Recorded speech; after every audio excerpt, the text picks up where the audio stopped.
Share screen. Okay, guys, can you see my PowerPoints? Yes, sir. Excellent, thank you.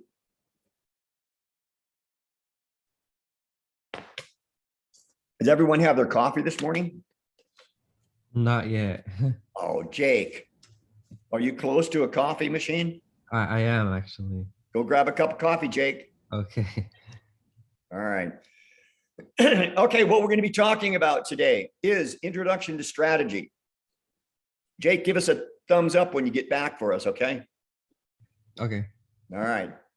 So in this chapter, here's some of the areas that we're going to be looking at. We're going to define strategic management, look at its 4 managerial actions. What happens under strategic management? We're going to be looking at the process that strategic management follows and the different stages that occur within strategic management. Remember what I was talking about on Tuesday. Strategic management is highly analytical. Looking at a little bit later on, this would be next Tuesday, we're going to be looking at the difference between the vision and the mission statement. And also next Tuesday, we're going to be looking at the difference between goals and objectives and how they relate to the company's strategy formulation. Okay. So strategy as a definition is this. It's management's plan for achieving a goal. And by doing that, what strategy is to do is position that firm in such a way that that firm sells more products or provides more service to those customers than the competition. And the purpose of that, of course, is to be in a better financial and market performance than others in the industry. A couple of things that strategy does do. It acts as a guide for a set of actions that the functional areas of the firm will follow. Remember, we had a little discussion on Tuesday about how important it is that the functional areas support whatever that strategy is. If it's going to be a growth strategy, it's really important that marketing support that growth, that operations support that growth, finance support that growth. So strategy then acts as a guide for those functional areas as to what they should be doing in support of that firm's strategy. It also defines what the decision-making rules for guidance of the organization will be. So let's talk about that. 4 distinct decision rules that show guidance for that organization. One is metrics. If you can't measure it, you can't improve it. So one of the things that strategy does do, it sets down objectives and it also determines goals for that firm. Actually, the goals are determined and then the strategy helps to achieve those goals. So a little bit of confusion there. But it also does this. It determines market type, product type for that firm business. Things like what kind of products and technology are we going to develop? Where are we going to develop these products and services that we're going to provide? Who are we going to sell these products and services to? And how then will the firm gain a competitive advantage over those in the industry? Internally, organizationally, looking at the internal relationship between those functional areas, as I mentioned, as support to that strategy. So it's the rules of establishing that. And then the day-to-day rules that need to be followed in order for those functional areas to do what is necessary to support that strategy. So it's the daily operating policy. So strategy does several things here. It sets down several distinctive decision rules. Now, with strategy, and you're going to learn this with your simulation, you're going to develop an intended strategy. This would be that original strategy that you're going to set in practice round 1 or actual competitive round 1. You're going to have a proactive intended strategy. But during the semester, things are going to happen. There's going to be changes within that marketplace. There are going to be teams that will become your direct competitor. There will be teams that will exit the industry. There will be opportunities for you to acquire another firm or divest your business units. So what then happens, your intended strategy, that proactive strategy, really becomes a reactive strategy, because what you're doing now, you're adapting to those changing conditions that is found in your simulation environment. So strategy then starts out as intended and then becomes emergent. Kind of a little diagram of it looks like this. You have the intended strategy. You have these emergent events that occur from that environment, from that market, from that industry.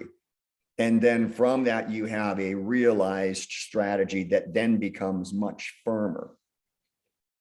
Let's talk a little bit about tactics. We know that within your simulation and every firm that exists out there, there's limited amounts of resources, maybe not Google and maybe not Apple, but every other realistic business out there has limited amounts of resources. They only have so much capacity. They only have so much money. They only have so many people head count. They only have so many managers. They have limited resources. So the firm then, in order to support that strategy, has to think tactically. What's the best way for us to support this strategy given the limited resources that we have?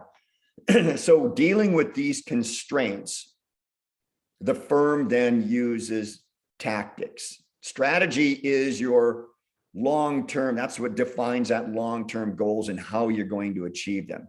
Tactics are the how-to part. This is the day-to-day activities that the firm uses, the functional areas use these tactics to support that strategy. So, example, your strategy is to grow into a new market. That's your strategy. Your goal then is to gain market share. So the tactic then that marketing would use would be maybe a marketing campaign, a single marketing campaign that is directed at a certain buying group. That would be a tactic that supports that strategy. So the tactics are the how-to part of the strategic equation.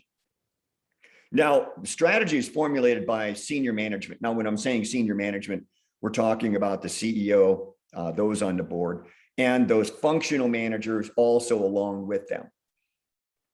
And tactics then are formulated by the functional head. So marketing then is going to say, okay, given the fact that you want to do this with our strategy, this is then how the marketing department is going to support that through these different marketing campaigns.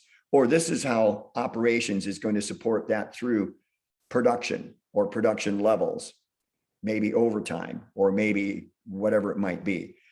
They're going to be implemented then by the lower level officers. These would be those managers of those functional areas.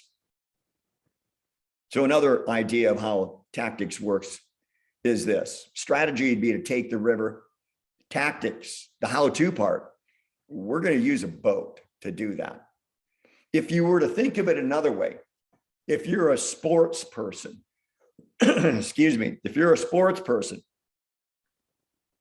you have a goal of winning the game. You have a strategy on how you're going to achieve that goal, but a tactic would be a play of that game.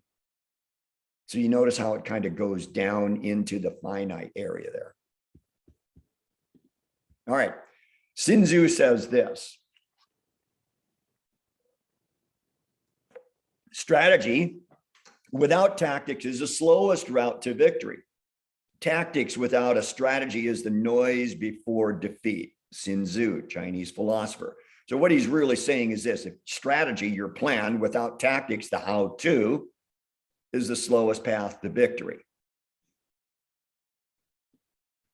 Let's talk about some of the areas of study that are incorporated in this course of strategic management.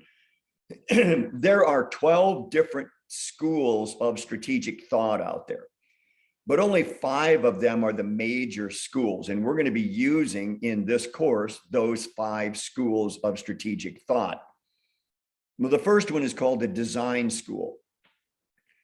This is where strategic formulation is achieved through looking at the fit between your firm's internal strengths and weaknesses and the external opportunities and threats out there. This is where the SWOT analysis comes from the design school.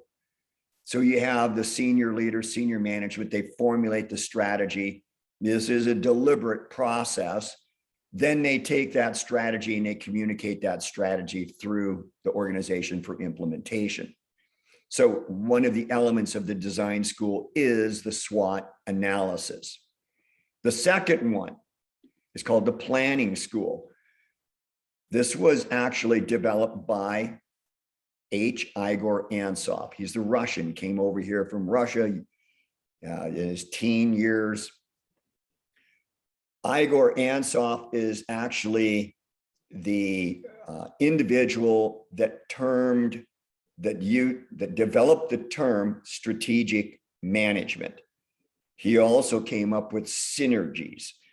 This guy is actually called the father of strategic management, Igor Ansov. My doctorate is Ansofian strategic management, highly analytical. It is process that is distinguished by steps. It is delineated by checklists. It's supported by analysis techniques, looking at objectives, budgets, programs, operating plans, highly analytical. This is much more advanced than some of the other areas of strategic thought out there. Ansov actually brought into strategic management some concepts here. One is called the strategic posture. Strategic posture looks at your firm. Jake, you're back. Good deal. Thank you.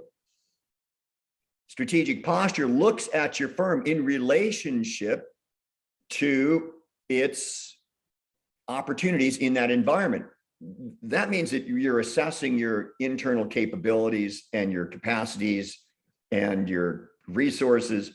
You're analyzing all of your managerial capabilities as well, relative to that environment in which that firm is competing, and you're trying to find a strategic fit.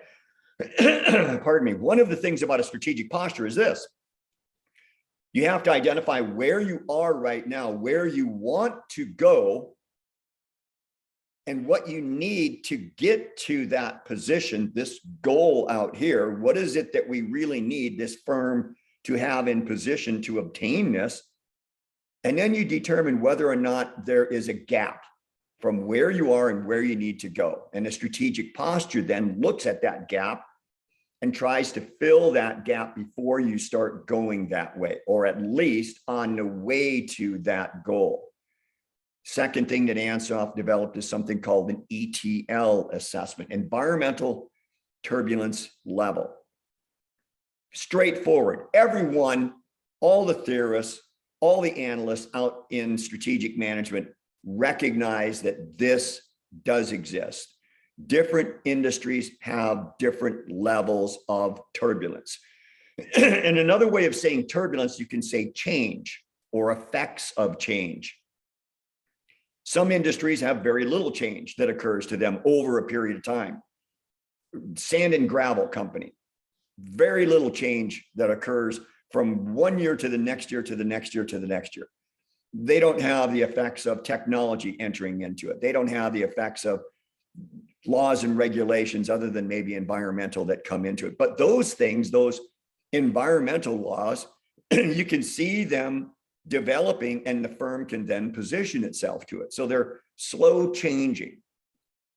Now, on the other hand, well, let's go back to sand and gravel. Sand and gravel typically is going to be a local player dealing with laws and regulations that really only apply locally, not globally, not regionally, not nationally.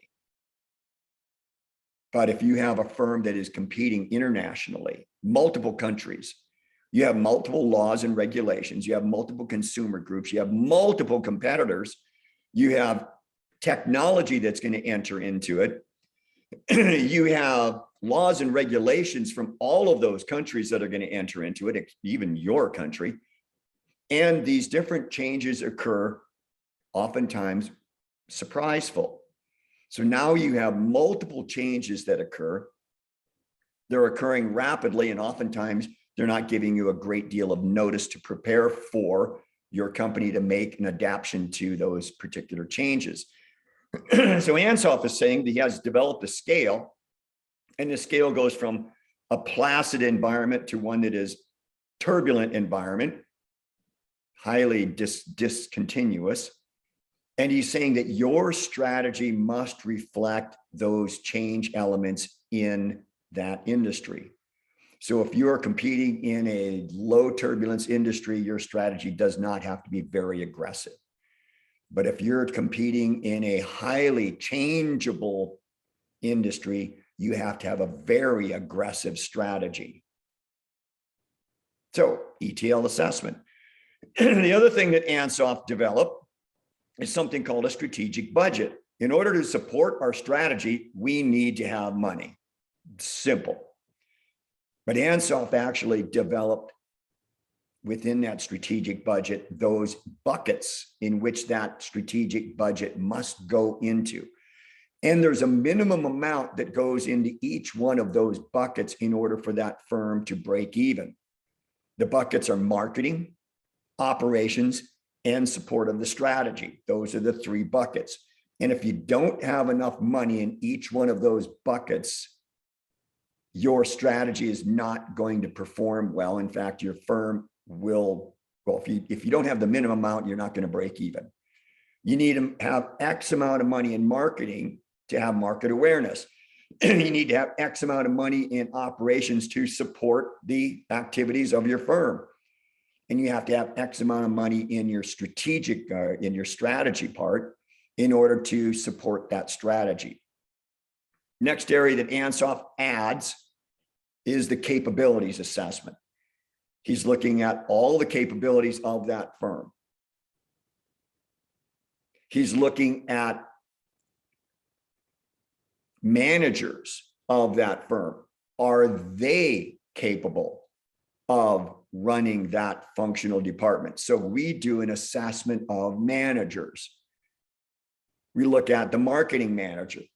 Does the marketing manager have a degree in marketing? R&D. What kind of background does the head of R&D have for this company? Operations, same thing. Does this operations manager have knowledge in operations? Same with finance. Maybe they're good in the calculator, but that doesn't make them a good finance manager. Accounting, same thing. I notice that many of you guys are accounting majors. You guys understand the principles of accounting. You want to make sure that who's ever in accounting understands what's going on in order to support that firm. Last area here is change management. Now, Ansoff talks about formulating a strategy and trying to implement that strategy. And what we're looking at is optimization of that strategy. So Ansoff says this, before you roll that strategy out, you need to make an assessment of those people within your organization. Are they going to be change supportive, or are they going to be change resistant? Are they going to support your strategy, or are they not going to support your strategy? And if they're not going to support your strategy, you need to deal with that before you roll your strategy out, because your strategy will be less than optimal if you roll it out in an organization where only so many people support the strategy. The other area of change management is systemic. The systems of the organization. Do they support this new strategy? Let's say Matthew goes out and his company acquires another another company. And Matthew wants to take all of the information, all the data that is residing in the computers of that acquired company, and he wants it all to reside in headquarters company. And that's just normal. That's a common thing. But if the system at headquarters will not be able to support that additional data, or if it's not able to read that data, we've got a problem. We've got resistance that is a systemic resistance. It's not to say that the strategy is going to fail, but what it's going to do is delay optimization of that strategy. And if you really think about what Ansoff is trying to do here for managers, what he's trying to convey to them is this: I'm trying to help you stack your deck. I'm trying to give in your hand 4 aces and the wild card. And those 4 aces in the wild card come from these areas here. Making sure you have the strategic budget, making sure your strategic posture is correct, making sure you've done an assessment of the turbulence level and your strategy matches that, making sure that you have assessed your capabilities and are aware of change management. Stacking your deck is what he's trying to make these managers realize. And the better you do that, the higher the chance of optimal performance. All right, positioning school, number 3. This one's developed by Michael Porter, and he really took a lot of the principles from Sun Tzu to do this. Now, this was very popular back in the 1980s, kind of the dominant view of strategy back then because it was simple. Even though Ansoff is far and above beyond the other areas of strategic study, Porter became very, very popular because he came up with 4 generic positions of a firm's strategy. And managers loved it because it was simple. And the 4 strategies are this. So Porter says, your company, when you analyze your company, determine whether or not your products or services that you sell are sold based on low cost, or is that product or service sold based on its uniqueness, differentiation? That's 2 areas of strategy. So either determine if you're low cost or differentiation. So differentiation would be like Rolex watch. That's uniquely different. Companies that sell on a differentiation basis sell their products or provide their service because it's uniquely different. Those buyers out there get that because of the fact that whatever that product or service does gives them a certain feeling when they buy that. So it is based on perception, that strategy. Now, the other 2 areas that Porter talks about, do you sell your products or provide your service to a narrow market group, only a few buyers? Then that's a focused approach. Or do you sell your products or provide your service to a large buying group, large geographic area? That would be broad. So the 4 strategies that Porter comes up with: cost, differentiation, focused, and broad. That's it. So back in the 80s, when the managers were reading Porter's book, it was a process of elimination. They're reading through that and they're trying to determine what kind of strategy they're following. And they go, whoa, wait a minute, we're not a cost provider, so we must be differentiation. And we sell to a lot of people, so we must be broad and not focused. So we're a differentiation broad provider. Pretty simple. But there's a lot more that goes on to that. And that was Ansoff. But Ansoff was so difficult for managers to understand. He was extremely difficult that they actually went to something that was simple.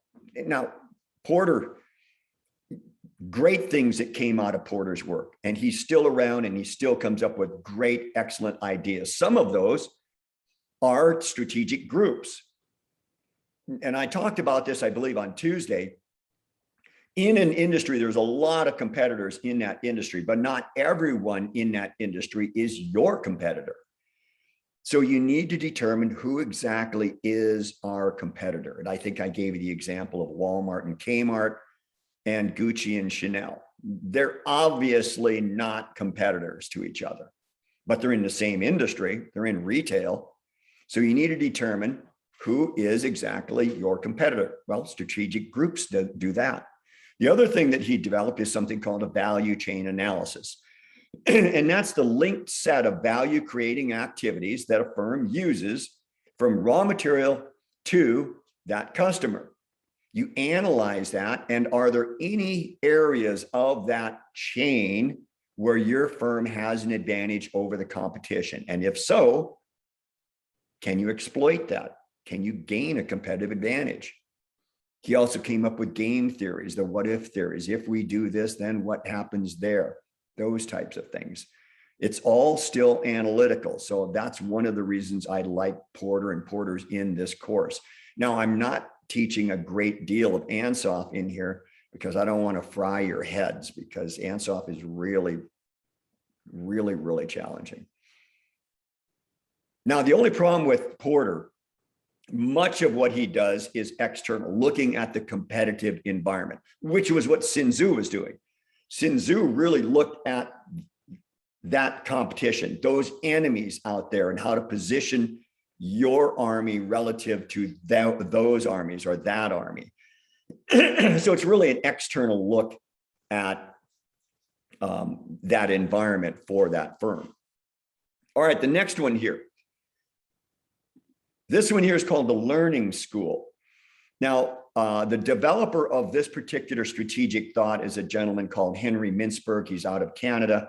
He's not a strategist, but he got into the area of strategic studies, and Mintzberg and Ansoff went back and forth with journal articles talking about how wrong the learning school is. And then Mintzberg would reply by saying, you're a fool if you follow the planning school. So what he was saying through the learning school is that it does not require formalized planning. Now, an element of that is true. It does not, however, work if you're a medium or large size firm, or you've been around for a long time, because now you're established in what your market is and your customers are and your products are. So following this learning school in those situations does not work. However, the reason it's here is because of startups. Startups don't know, or they don't have a clear idea yet of what their products might look like. They might be still going through some R&Ding on that.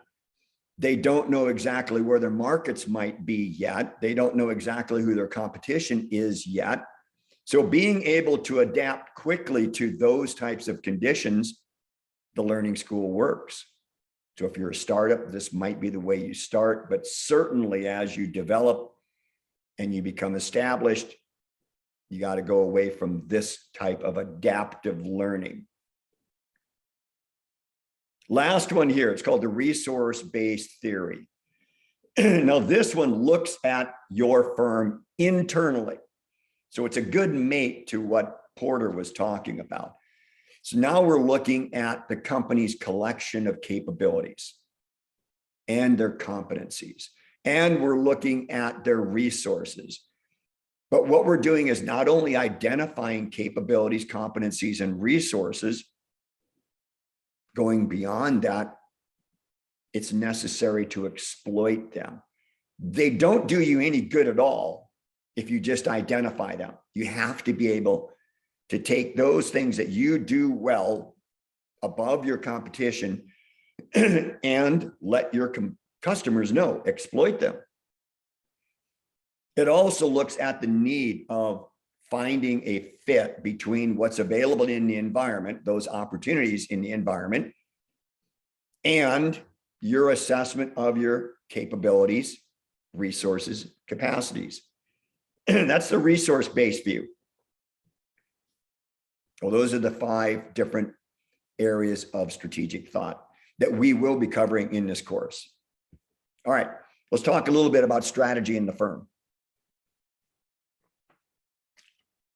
Strategy explicitly positions that firm through those long-term goals and objectives, trying to maintain a competitive advantage either through, well, this is Porter again, a cost advantage or a differentiation advantage.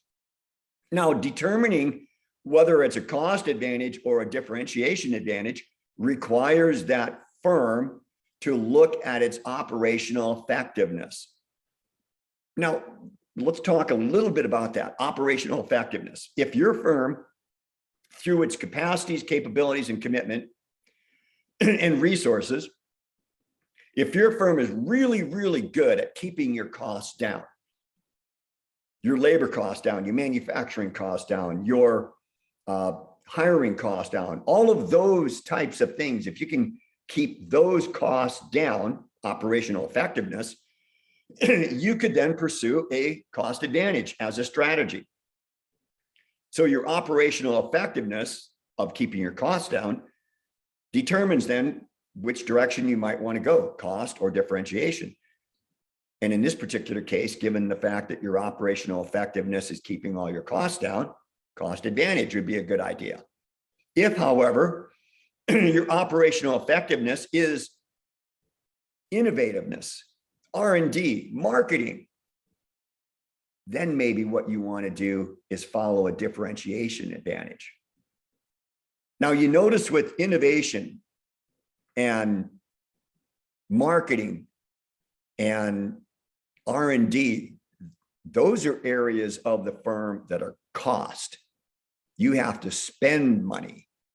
And the other area with cost advantage strategy, you're trying to save money. Two completely different strategies and approaches to that. So we have to look at the operational effectiveness of that. All right, let's see where strategy or strategic management actually came from. Well, as I mentioned, Ansoff was the one that really developed strategic management, okay? But before then, way before then, firms followed something called long-range planning. Now, long-range planning was really nothing more than an extrapolation of how the firm performed previously and extrapolating that performance going forward. Well, you can see the problem there. We have changing market conditions. We have changing environmental conditions. So what might have been successful in the past is no guarantee that it will be successful going forward. So firms that followed long-range planning, it was a hit and miss whether or not it was going to be effective. As I said, it's more of an extrapolation of those past conditions trying to move forward. So then we moved on to firms realized that long-range planning is not working. So then they actually started taking into consideration the environment, those changing events that are occurring in the environment. And let's become agile enough to adapt to those changing events. So once a firm becomes agile enough to respond to those changing events, their strategy shifted. So now they're not just looking at extrapolating the past, they're looking at what's going on in the environment, seeing that things are shifting, making changes for that shift, and preparing that firm going forward. They're being strategic. Now, that's good. But now we move to Ansoff. Ansoff comes in and adds to that strategic planning the management of that firm, the overall management of strategy. With strategic planning, it's part of it, but it's not the whole management of it. Ansoff comes in and adds then the strategic management part. So with strategic management, it's systematic. It's the analysis, it's the decisions, the actions, and the evaluation that organization undertakes in order to create and sustain a competitive advantage. That's the definition of it. So if we break it down to each one of them, it's this. The analysis is that process of evaluating that firm's current competitive position. It's looking at their goals, it's looking at their vision and their mission statement. And as I mentioned on Tuesday, we're going to be talking about vision and mission and how important that is. And then determining what the strategic objectives might be. Decisions, the formulating, the planning, developing appropriate strategies. Actions, taking the necessary actions to implement those strategies. And then we have to evaluate how well our strategy is performing. So that's the 4 managerial actions of strategic management.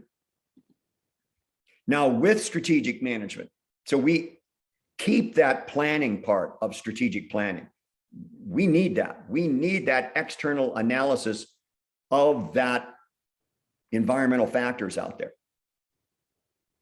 We add to that the capabilities planning.